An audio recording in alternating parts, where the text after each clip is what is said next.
भाई अगर इस देश में एक फौजी को ही अपनी माँ के लिए इंसाफ मांगने के लिए 60 हथियारबंद जवानों और 15 गाड़ियों का काफिला लेकर जाना पड़े तो आम आदमी की आखिर क्या औकात बचती है सिस्टम के सामने।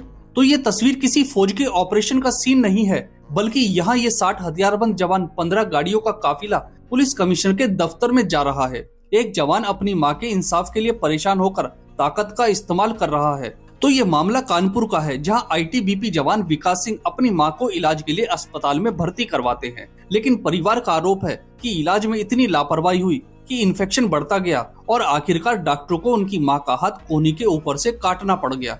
अब यहाँ तक भी बात समझ आती है, लेकिन असली कहानी उसके बाद शुरू हुई। अब यहाँ सवाल सिर्फ इलाज का नहीं है, बल्कि उसके बाद सिस्टम के रवैये का है। विकास का कहना था कि वो एफआईआर दर्ज करवाने कार्रवाई की मांग को लेकर थाने दफ्तरों के चक्कर लगाता रहा, लेकिन किसी ने उसकी बात को गंभीरता से नहीं लिया।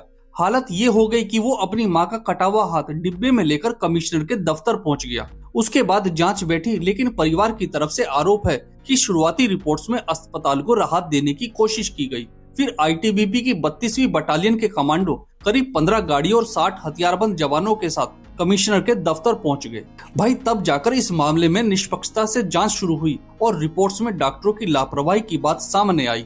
अब सवाल यह है कि अगर वो जवान अकेला लड़ता और उसके पीछे वर्दी की ताकत ना होती तो क्या उसे इंसाफ मिलता?